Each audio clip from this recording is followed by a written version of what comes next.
Jacob Turner stood on the wooden porch of his ranch, house staring across the endless stretch of dry land that once made him proud. Years ago, the Turner Ranch had been one of the strongest ranches in the valley. The grass had been thick and green, the cattle healthy and strong, and the creek behind the barn had always carried enough water to keep the land alive. But those days felt like a distant memory now. The fields were pale and cracked, patches of dust blowing across the pastures whenever the wind picked up. Many of his cattle had grown thin, and some had already been sold just to pay the debts that seemed to grow larger every month. Jacob rubbed his tired eyes beneath the brim of his weathered hat. Ever since his wife passed away years ago, he had been fighting this battle alone. Every morning he woke before sunrise and worked until the stars appeared, trying to keep the ranch alive. But no matter how hard he worked, the land seemed to be slipping away from him. The banks were beginning to lose patience, and neighboring ranchers were already whispering that the Turner Ranch would soon be sold off piece by piece. Loneliness had become just as heavy as the financial burden. The old ranch house felt empty at night, its wooden walls creaking in the silence. After months of thinking about it, Jacob finally made a decision that felt strange even to him. He wrote a letter to a mail-order bride agency back east. It wasn't something he ever imagined doing, but he hoped that maybe companionship could bring some kind of new beginning to his broken life. Several weeks later, on a hot afternoon, filled with swirling dust, the distant rumble of a stagecoach echoed down the dirt road leading to the ranch. Jacob stepped off the porch and walked toward the gate, his heart beating a little faster than usual. The stagecoach rolled to a stop, and the driver climbed down to open the door. A young woman stepped out carefully, holding a small suitcase in one hand. She wore a simple travel dress covered in dust from the long journey, yet she stood with a quiet confidence that immediately caught Jacob's attention. Her name, according to the letter, was Clara Whitmore. Her eyes slowly moved across the land, the dry fields, the tired cattle, the worn fences. She seemed to study everything carefully, almost as if she were trying to understand. The ranch, within seconds of arriving. Jacob greeted her awkwardly, unsure what to say to a stranger who had just agreed to marry him. He expected her to look worried or disappointed by the struggling ranch. Instead, Clara gave a calm, thoughtful look across the fields and said something that made Jacob pause in confusion. "Your ranch isn't dying," she said quietly. "It's just being managed wrong." Jacob stared at her, unsure whether to laugh or question her confidence. To him, she looked like a woman who had spent her life in cities far away from dust and cattle. Yet the way she looked at the land made it seem like she understood something he didn't.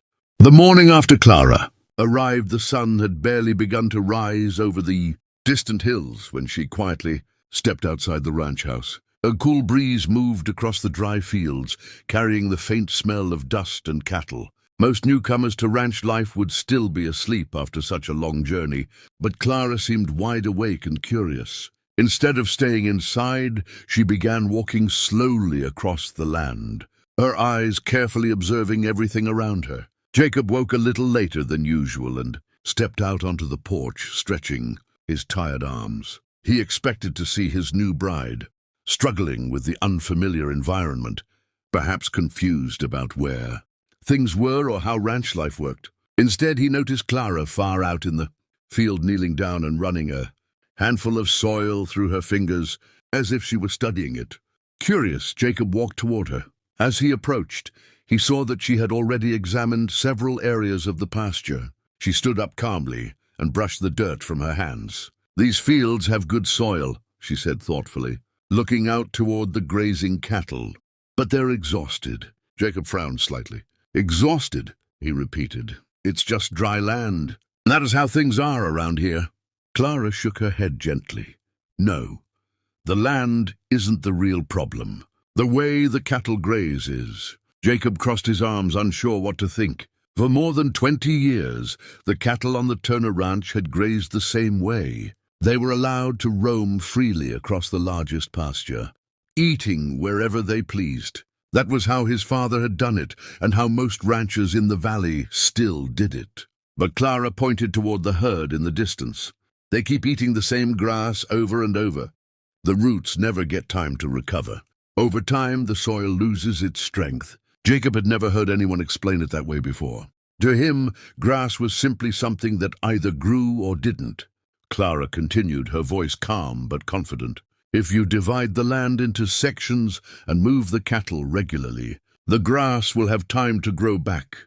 It's called rotational grazing. Jacob let out a quiet laugh. The idea sounded strange, almost too simple to solve the problems he had been facing for years. But when he looked across the dry land again, he realized something important. Nothing he had been doing lately was working. "What do we have to lose?" Clara said softly.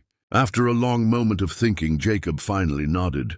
That very afternoon, they began moving the cattle to a different section of the ranch. It wasn't easy work, but Clara helped without hesitation, guiding the herd with surprising confidence.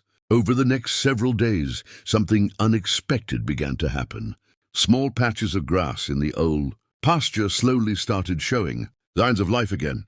The land that once looked completely worn out began to recover little by little. Jacob watched the fields carefully, unable to hide his growing surprise. A few days after the cattle had been moved to a new grazing area, Jacob began noticing small changes around the ranch. The old pasture that had looked completely worn out was slowly showing signs of life again. Thin blades of grass were pushing through the dusty soil, and the cattle grazing in the new section seemed calmer and stronger. It wasn't a miracle yet, but it was enough to make Jacob feel something he hadn't felt in a long time: hope. Clara, however, didn't seem satisfied with just that small improvement. Every morning, she continued walking across the ranch, carefully observing the land, the hills, and even the direction the wind moved across the valley. Jacob often watched her from a distance, wondering what she was thinking. She studied the land in a way he had never seen before, as if every rock and slope was telling her something important. One afternoon, Clara asked Jacob to walk with her toward the back of the ranch where an old creek once flowed. The path was rough and dry, surrounded by tall weeds and cracked earth. Years ago, that creek had provided water for the cattle, but the drought had slowly drained it until nothing remained except a shallow, dusty channel cutting through the land. Jacob stopped near the edge of the dry creek bed and shook his head. "This place hasn't had water in years," he said. "I stopped counting on it a long time ago." But Clara didn't seem discouraged.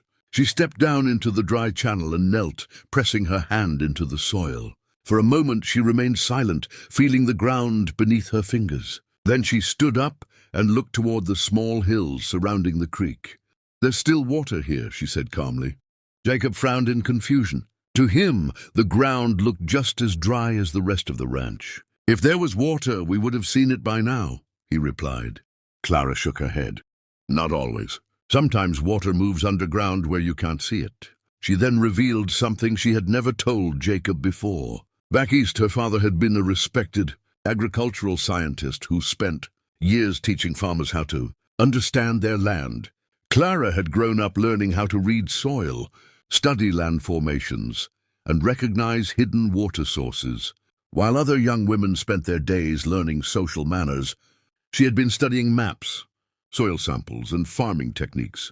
Clara walked along the creek bed for several minutes before finally stopping at one particular spot near a bend in the dry channel. She pointed to the ground. Jacob hesitated. The idea sounded uncertain, but he remembered how her grazing plan had already started improving the ranch. With a deep breath, he grabbed a shovel and began digging. For the first hour, nothing changed except piles of dry dirt growing beside the hole. Jacob's arms began to ache, and doubt slowly crept into his mind again. Just as he was about to stop, the soil suddenly felt different beneath his shovel. The dirt was darker, then it became damp.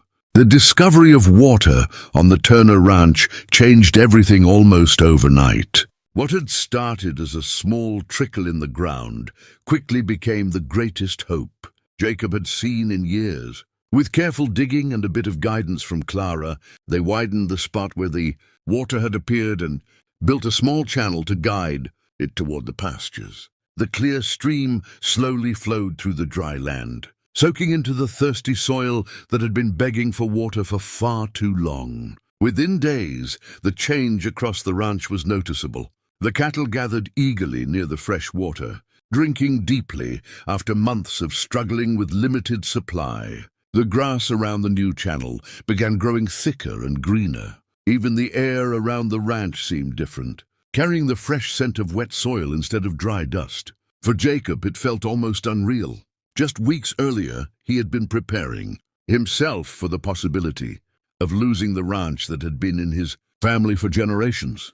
Now he stood beside Clara, watching water flow across land that had once seemed completely lifeless. But not everyone in the valley was happy about the sudden change. Just a few miles away lived Cole Barrett, a wealthy rancher who owned the largest property in the area.